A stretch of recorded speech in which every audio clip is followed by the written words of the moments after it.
안녕하십니까. 시드기드 군사TV 디펜스 브리핑입니다. 자, 오늘도 아주 중요한 군사 무기 관련 소식 전해드리겠습니다. 요즘 드론의 공격에 완전히 공포에 떨고 있죠. 드론의 공격으로 인해서 전차도 무섭고 또 보병도 무섭고 그렇습니다.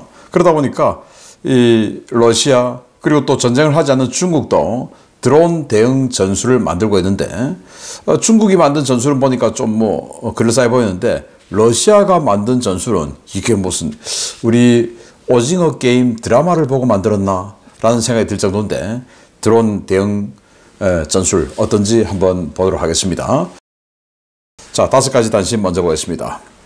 우크라이나는 APKWS-2 로켓을 사용한 뱀파이어로 KH-59 순항미사일을 격추하는 데 성공했다라는 소식에서부터 일본은 23식 장거리 함대공 미사일 발주를 시작했는데 올해 배치하기 시작한다라는 소식까지 보겠습니다. 첫 번째입니다. 우크라이나 해군이 소형 함정에 설치한 뱀파이어 레이저 유도 로켓으로 러시아군 전투기가 발사한 KH-59 공대지 미사일을 요격하는 데 성공했다는 소식입니다. 레이저 유도 로켓이 이러한 소형 미사일을 요격한 것은 이번이 처음인데요. 유도 로켓의 범용성을 보여주는 일이어서 우리 비공 로켓에도 이러한 잠재 능력이 있을지 주목됩니다.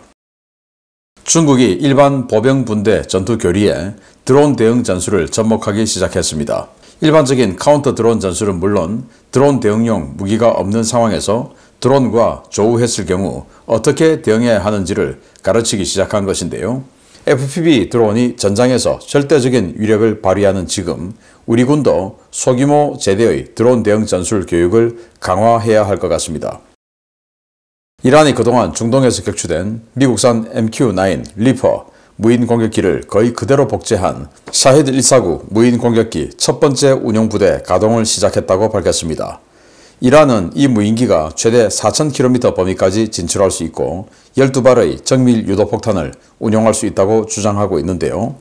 이러한 장거리 드론 운용에 필요한 위성통신 네트워크도 없이 아무 말이나 던지고 있다는 조롱이 쏟아지고 있습니다. 우크라이나군이 주로 서부 지역의 방공작전에 투입했던 F-16 전투기를 최전방 지상공격 임무에 투입할 준비를 하고 있다는 소식입니다. 러시아 밀 블로거들이 러시아 정보당국을 인용해 전한 소식인데 우크라이나 F-16 전투기들의 근접 회피 기동과 공중전, 저공 침투 훈련이 최근 급격히 증가해 러시아가 이를 대비한 대비책을 강구에 들어갔습니다. 일본 방위성이 03식 지대공 미사일을 기반으로 개발한 신형 장거리 함대공 미사일을 23식으로 명명하고 올해부터 미사일 구매를 시작한다고 밝혔습니다. 이 미사일은 마크 41 수직 발사기에서 운용할 수 있어 일본 해상자위대의 모든 전투함에서 운용할 수 있는데요. 네트워크 기반 협동 교전 능력을 갖고 있고 최소 120km의 사거리를 갖는 것으로 확인되었습니다. 네, 자, 우리 한국하고 공동 개발하다가 서로 이제 갈라져서 미국은 레이저 유도 방식의 APKWS를 만들었고 우리 한국은 적외선 유도 방식의 비궁을 만들었죠. 70mm 로켓을 바탕으로 해서.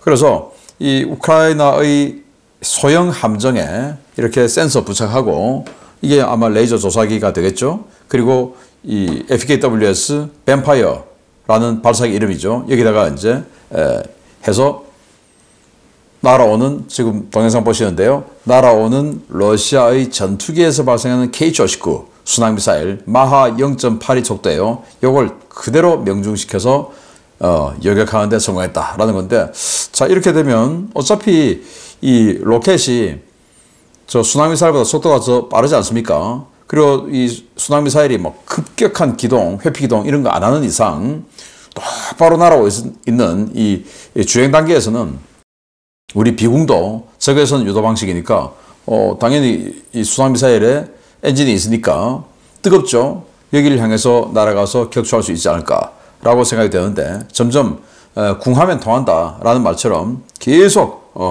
이런 순항미사일 요격 또 드론 요격 이런 이 새로운 무기들이 우크라이나 전장에서 계속 나오고 있는데 기존 무기들을 가지고 새로운 전술을 쓰는 거죠. 이런 건 우리 비궁도 그러니까 지금 우리 고속정들의 비궁 장착했죠? 그거가 이제 순항미사일 요격 능력까지 가지게 된 것을 우리는 보고 있는 겁니다. 그렇게 훈련하기를 바랍니다. 자, 중국 보병분대 드론 대응 전술 이 동영상 지금 보시는데요. 자, 이렇게 이동하다가 드론 나왔어. 그러면 옆에 있는 나무 사이로 딱 들어가서 숨어서 가만히 있어. 움직이지 마. 드론은 움직이면 포착이 되니까 가만히 있어. 어차피 이제 이 전투복 패턴이 위장복 패턴이고 중국 전투복은 이 초록색하고는 좀 안 맞네요. 아무튼 이렇게 되니까 모르고 지나갈 수 있어. 라고 하는 것을 이제 보병분대, 소대 뭐 이런 소규모 단위 제대에도 안티 드론건, 뭐 드론 제모 이런 것도 나눠주지만 중국은 이렇게 드론에 대응한 회피 기동 전술까지 교육하고 있으니까 중국군이 정말 좀 내실을 단단히 해가는 것 같습니다. 그러면 우리 한국군도 당연히 우리 한국군 보병부대도 이 드론 대응 무기, 제모 그리고 이런 전술 있어야 되겠죠. 그리고 우리 예비군도 예비군 훈련 가면 제가 뭐 계속 국방부에 회의할 때마다 예비군 이 드론 훈련해야 된다 라고 했는데 네, 이거 꼭 해야 되겠습니다. 드론 대응 전술을 우리 예비군이 현역 때 전혀 안 했지 않습니까? 그러니까 우리 한국의 예비군도 드론 대응 전술 교육받아서 드론으로부터 자신을 지킬 수 있어야 되죠. 네, 꼭 하기 바랍니다. 자, MQ-9 리퍼가 많이 격추됐습니다. 특히 요즘 이 레이더의 탐지 거리가 확장되고 그리고 지대공 미사일의 사거리가 늘어나고 또 이러면서 덩치가 크고 그리고 스텔스가 아닌 이런 리퍼, 프레데터 이런 것들은 격추가 많이 됐어요. 그래서 격추된 것이 완전히 그냥 이 폭파해서 산산조각 난 건 아니죠. 그래서 이란이 여기저기서 가져온 것을 아마 조합을 좀 해본 것 같습니다. 뭐 완전히 리퍼하고 똑같이 생겼어요. 예, 이렇게 만들어서 자기네들은 샤히드 149라고 명명하고는 이렇게 운용을 시작했다라는 건데 여기다가 지금 이 상황을 보면 한 8발 미사일을 갖다 붙여놨는데 최대 12발까지 할 수 있다. 뭐 여기까지는 이제 믿어주겠는데 4,000km까지 가서 작전할 수 있다. 아니 무슨 수로 4,000km 같으면 자기네들이 이 위성통신으로 조정을 할 수 있어야 되는데 그거 없는데 아무튼 입만 열면 뻥인데 어쨌든 근거리에서는 또는 중거리에서는 좀 위협적인 존재는 맞는 것 같다라는 생각이 듭니다. 자, 우크라이나 F-16 전투기 6대 줬다라는 뉴스가 벌써 1년 됐습니다. 그런데 그 이후로는 F-16 줬다라는 소리가 전혀 없죠.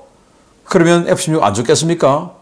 아니죠. 줬겠죠. 그래서 그동안에는 우크라이나 서쪽 지역, 그러니까 전선하고 완전 반대쪽에서 즉 러시아의 순항미사일을 요격하고 뭐 이런 거나 해오다가 이제 미그-29 부품 다 떨어져서 미그-29 가동률 뚝 떨어졌죠. 뭐 그러니까 이제 안 된다 해서 이제는 전선 지역으로 진출할 준비를 하고 있다. 그래서 급기동, 도그 파이팅 이런 훈련을 하고 있다라는 건데 그렇게 돼야 되죠.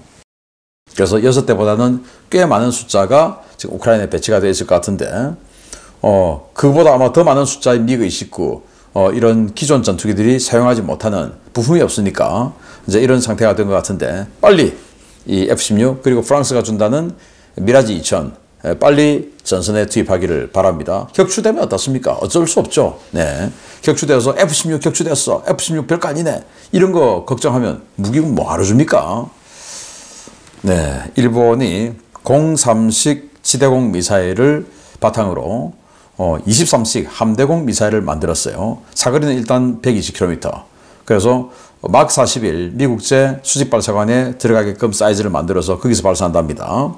우리나라는 좀 덩치 큰 걸 만들어서 KVLS를 따로 만들었죠. 자, 그래서 요거 23식이 지금 기본형은 120km 날아가는데 앞으로는 사거리를 더 연장하고 또 더 개량해서 극초음속 미사일까지 요격할 수 있도록 만든다라고 하는데 네, 우리도 이렇게 가야 되겠죠. 자, 주요 소식. 러시아의 오징어 게임 보고 만든 듯한 이 드론 대응 전술, 불행한 전술 보겠습니다. 우크라이나군의 FPV 드론 활용이 점점 늘어나면서 드론에 의한 병력 피해가 기하급수적으로 늘어나고 있는 러시아가 특단의 조치를 내놓았습니다. 드론과 조우했을 때 이 조치를 취하면 생존이 가능하다는 것이 러시아 국방부의 주장인데 이 전술이 쿠르스크에 있는 북한군에도 전파될지 주목됩니다.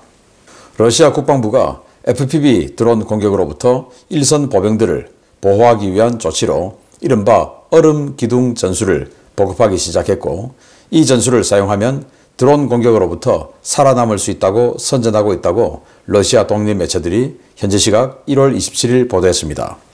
얼음 기둥 전술은 말 그대로 드론을 발견하면 마치 얼어붙은 기둥처럼 그 자리에 차렷 자세로 멈춰 서는 것을 뜻하는데요.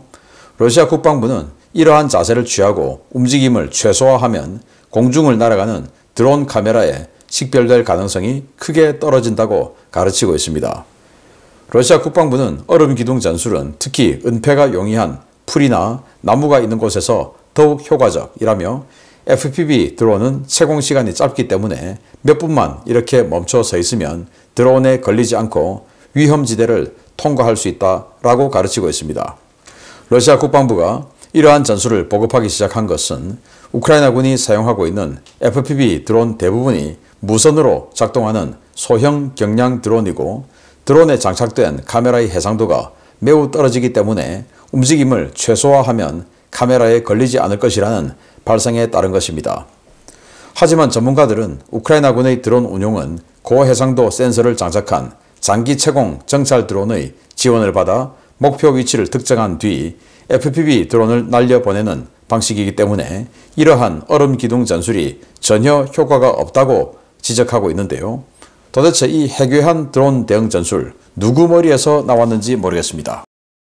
네, 지금 저기 뭐가 하나 보입니다. 이게 사람이에요. 요걸 동영상을 풀로 보여드리면 제가 이 채널에 심대한 제재를 받을 것 같아요. 마지막에 결국은 이제 드론 맞아서 죽습니다.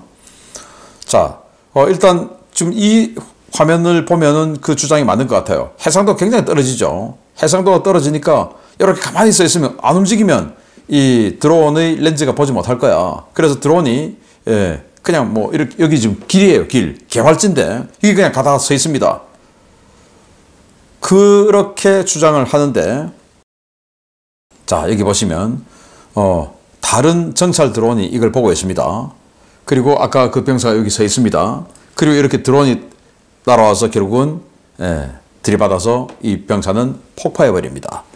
그리고 이 사진은 아까 그 폭파, 자폭 드론이 날아가는 그 영상에 찍힌 거고, 이건 정찰 드론이 자 저기 병사 하나 있네 하고는 이 드론을 부른 겁니다. 그러니까 이 정찰 드론, 여기는 해상도가 아주 좋은 거죠. 이 해상도가 좋은 정찰 드론이 있는 한 이런 얼음 기둥 전술이 별 효과는 없다라는 건데, 네, 여기 터지기 전까지 모습만 한번 보겠습니다. 가다가 저렇게 섰어요. 섰는데 드론이 확 날아가서, 네, 참 효과가 없을 것 같죠? 자, 이렇게 해서 이 러시아 병사는 결국은 그냥 몸이 산산조각 나서 죽었습니다. 자, 이건 또 뭐냐? 판초 우위를 덮어쓰고 달려요. 일단 사람의 형상은 아니죠. 드론이 봤을 때. 그리고 또 이게 좀 나름 살짝 효과가 있어요. 이거는 판초 우위를 덮었으니까 적외선 차단 효과는 살짝 있어요. 그래서 아까 이 사진 보면 적외선 영상 아니겠습니까? 지금 몸에 열이 있으니까 적외선으로 환하게 보이죠? 그런데 판초 우위를 덮었으면 적외선 이 영상에서는 이 은폐 효과가 있는 겁니다. 영상 한번 보시겠는데요? 덮어쓰고 지금 달리고 있는데, 일단 사람 형상은 아니니까 뭐야 이거 헷갈리겠죠? 그런데 적외선 카메라, 정찰 드론이 봤을 때는 잘 안 보여요. 물론 발이 왔다 갔다 하는 건 지금 보이고 있지만, 그런데 결국 이 판초위 덮어쓰고 가던 병사도 나중에 결국은 폭파해서 죽습니다. 아무튼 이런 일을 가르치고 있는데, 이렇게 얼음 기둥 전술을 가르치는 건 뭐냐? 오징어 게임 보고 감명받은 거 아닌가? 무궁화꽃이 피었습니다. 서 있네? 뭐 이런 거. 그걸 아니기를 바라고. 아무튼 뭐 러시아군이든 우크라이나군이든 북한군이든 드론에 이렇게 맞아서 정말 몸이 산산조각 나서 그냥 죽는 이런 영상들 보면 참 안타까워요. 전쟁은 빨리 끝났으면 좋겠고, 우리나라도 정말 효과적인 드론 대응 전술 보용 부대에 빨리 개발해야 되겠다라는 생각을 해봅니다. 마치겠습니다. 감사합니다.